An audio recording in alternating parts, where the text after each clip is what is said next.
Chapter 5 of the leadership space is called Choose to be the Observer. And that's the key concept of this chapter, becoming the observer, right? And so like, well, what is the observer and why is it useful? Why is it necessary? And this is the key. In order to be able to use the 3 C's, choice, context, contribution, you have to be able to step back from your psychology. You have to be able to step back into the observer, excuse me, to observe your psychology in motion, right? And so we distinguish in the last chapter that your psychology is your filter, your interpretation filter, right? The filter, it's like a perception filter. You have life is coming at you, conversations are coming at you, events are coming at you, and you have a judgment, a story, and a point of view about it, and you create a meaning out of that. And that meaning happens almost instantaneously, and that gives you a reaction, like in the story in chapters 3 and 4 about the litigation, where I almost freaked out on these other lawyers. And I used the leadership space concepts to stabilize and allow things to flow and lead to a great outcome, right? And that concept can be applied in an infinite number of ways in human life, because we're always having interactions that could be triggering, or interactions where we've got to make a decision to kind of move things in a certain direction, which is what leadership's all about. How do we get people to move in a direction through influence? The leadership space is about being in connection with people and influencing people from a more sort of subconscious way, in addition to being a good communicator and having good plans and being able to delegate, etc. So we're digging into a much deeper level now in this chapter, being the observer. We're digging into the mechanism of how do you really apply the fundamental principles of the leadership space. The 3 C's, choice, context, contribution. How do you do that?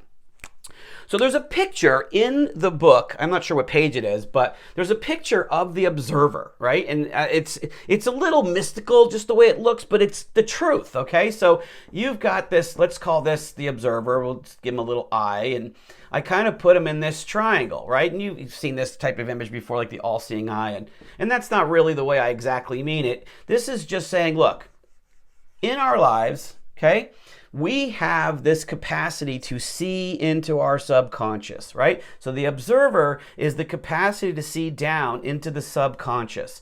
And what is happening in the subconscious down here, okay, that's the filter. The interpretation filter is not a conscious thing. It's subconscious, right? You are forming judgments, stories, and points of view instantaneously with every interaction. Like the story where, you're waiting in the line at the movies, you're waiting for your brother, your buddy to show up, and he doesn't text you, and you're about to buy the ticket, and you're getting pissed off because you're thinking, what a jerk, why doesn't he communicate? And you start telling a story in your head, oh my God, what if he's in a car accident? And then your point of view is, well, what am I going to... So then the point is that the filter is giving you your reaction. And the leadership space is about choosing to respond to situations with power rather than being thrown into a reaction that doesn't have a lot of power, okay? The observer is the way to use the 3 C's. So let's talk about how this works. The choice, context, contribution. And that's what this picture shows in the chapter. Choice, context, contribution being, kind of married to this observer. So let me tell you a quick story as well to kind of frame this a little bit better. There's this ancient story about these 2 birds. This is an ancient Eastern, I think a Hindu story about these 2 birds, and they're sitting in the same tree, okay? And there is a lower bird down in the lower branches that is eating the fruits of the tree, all these different fruits. Some are sweet and it's excited, and some are sour and it scowls, and the bird is just hopping around eating and reacting to everything. But then in the same tree, there's another bird, and that other bird is sitting higher in the tree observing the lower bird. The higher bird is not eating anything. It's just observing the lower bird eating everything, okay? The higher bird, since it's not eating anything, it's just observing, is not affected by the sweet or sour fruit, right? And so in this example, the lower bird is your ego, eating the sweet and sour fruit of life's circumstances. Good experience, bad experience. Good reaction, bad reaction. And so that's our ego, which is always being affected by things. And you might say that our ego is, somewhere right here, where we're right there between the conscious and the subconscious worlds, impacted by what's happening. The environment is coming at us, okay? The higher bird, though, is your true self. Not your ego, but your true self.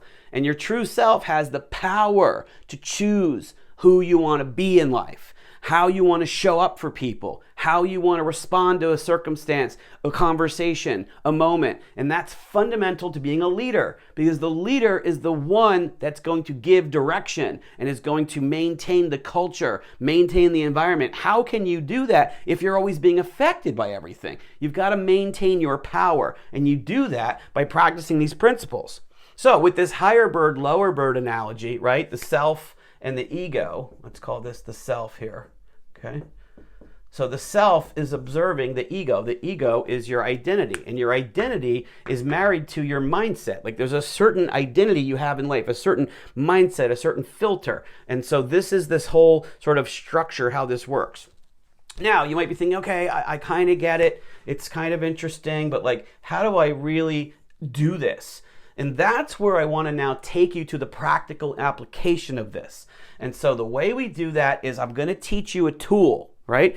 And in the book, I describe all this. It's called the stoplight technique. And the stoplight technique is a mechanism for you to increase your self-awareness and to be able to watch your filter and take command of your filter. And it's a very simple technique, but if you practice it, you will see that it really has a lot of power. So what is the stoplight technique? Okay, let's just draw a little stoplight, right? And we're all familiar with the stoplight, right? So you've got red, yellow, green. Okay, so red, yellow, green. The idea here is this, and this is a profound concept this, right here at this moment. When we get triggered, when we get thrown into a reaction because our filter is picking up on something that's telling us, oh, this person's going to attack me, or they think less of me, or this isn't going to go my way, and then we start to think, oh, I've got to do something about it, right? We start to get into a reaction.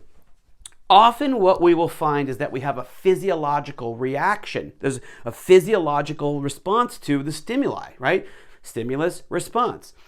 The power of the stoplight technique is to use physiological awareness to expand self-awareness, right? So physiological awareness is awareness of what's happening in your body, in your muscles, right? So for example, in that litigation story, from chapter 4, I remember that at the moment that Bill said to me, Brian, stop, right? In that moment, I had a reaction where my body started to get tense. I felt this wave of heat kind of flow from my gut up through my chest into my head. And I had to in that moment, it was either going to explode out with anger or I was going to handle it.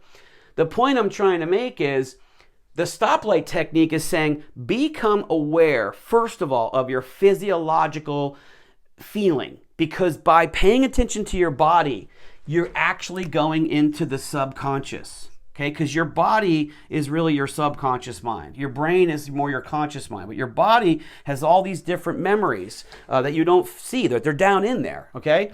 So by becoming aware of your physiological response, you are putting your attention down into the subconscious mind, where you can start to get a little bit of awareness of the filter at play. Once you have felt this physiological response, that's the trigger of the red light. Oh, I'm getting this heat wave. Oh, my ears are tingling. Oh, my chest is starting to tighten. Boom! That moment, physiologically, you know something's up. Stop. Stoplight technique. Red light, okay? At that moment, you've got to think to yourself, okay, I have a choice of whether I'm going to react this way or that way. I can arrest myself for the moment. And so there's a correspondence between the red light and choice. The red light is choice. I observe my subconscious mind. I observe my physiological state. I think, whoa, I got to pause. I stop and I make a choice. Do I want to react? Do I not want to react? How do I want to respond? Get command over that moment, over that space, your leadership space. Now, once you've got that, you've chosen to stop. Now you can move to the yellow light, which, what would it be? It's context. The yellow light is context. Okay, so in this moment, I think to myself, wait a second, how am I looking at it? Am I looking at it from only my point of view? Or can I go over there and look at it from their point of view? Can this be a positive thing? Is it a negative thing? Is there an opportunity here? I'm going to give you a lot more depth on context in chapter 6, which will come next. But the fundamental point is take a moment to slow down and look at what is the way I want to respond? Who do I want to be? How do I want to approach this? And so in that moment of the yellow light, you're actually giving yourself the chance, the opportunity, the right to choose your response, to choose your direction. And then once you have a direction, that's your green light. Okay, I know how I want to respond. I know what I want to do. Move forward. And so I associate it with contribution. And frankly, my experience has been contribution is just a game changer.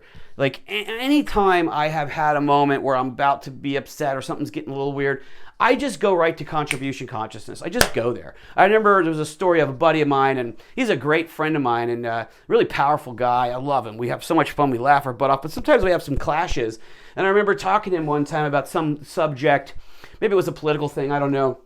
But it was about to get intense, and I thought, whoa, I'm about to react or something. I was like, just pause, shift your attention, go to contribution. How do you want to be a contribution to your friend in this circumstance? I thought, you know what, the best thing I do is really just listen, pay attention, and absorb, and have him feel understood. And so it alleviated that stress. We just continued having a great time, right? So it's very fast. All of this is happening very fast. Why? Because it's happening under the surface. It's happening in your subconscious. But what we're saying is, by understanding this tool, by realizing you can be the observer, that you can have self-awareness, you can observe your ego, you can observe your mindset, you can observe your filter, your judgment story point of view. You can get some distance from it, and then you can apply choice, context, contribution to create a new outcome.